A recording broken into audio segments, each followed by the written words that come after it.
ହେ ଭୋଳାନାଥ, ଆଜି ତାରାମାନେ ଆକାଶରେ ଜାଗି ରହିଛନ୍ତି। ମୋ ଆଖିକୁ ବା କିପରି ନିଦ ଆସିବ? ଆଜି ପରା ଜାଗର। ଦୀପର ହାଲୁକା ଆଲୁଅରେ ନା ମୋ ମନ ତୁମକୁ ହିଁ ଖୋଜୁଛି। ମୁଁ ସିନା ସମସ୍ତଙ୍କ ସାମ୍ନାରେ ଖୁସିର ଅଭିନୟ କରିପାରେ, କିନ୍ତୁ ଆପଣଙ୍କ ସାମ୍ନାରେ ମୁଁ ଅଭିନୟ କରିପାରୁନି।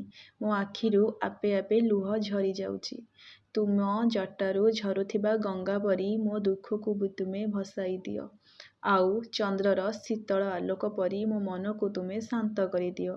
ହେ ନୀଳକଣ୍ଠ, ତୁମେ ପରା ବିଷ ପିଇ ଏହି ସଂସାରକୁ ରକ୍ଷା କରିଥିଲ। ସେହିପରି ମୋର ସବୁ ଯନ୍ତ୍ରଣାକୁ ତୁମେ ଲୁଚାଇ ଦିଅ।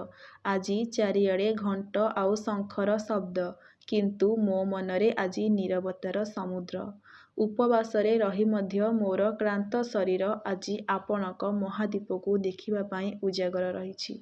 ଆଜି ଜାଗର ରାତିରେ ସମସ୍ତେ ତୁମକୁ ଡାକୁଛନ୍ତି, କିନ୍ତୁ ମୁଁ ଡାକୁଛି ତୁମକୁ ମୋର ଦୁଃଖଭରା ହୃଦୟର ଶବ୍ଦରେ।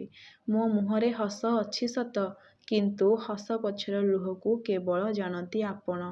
ଜାଗରର ଏହି ନିଦ୍ରାହୀନ ରାତି କେବଳ ଆପଣଙ୍କ ନାମକୁ ହିଁ ସ୍ମରଣ କରୁଛି, ଆଉ କହୁଛି, ହର ହର ମହାଦେବ।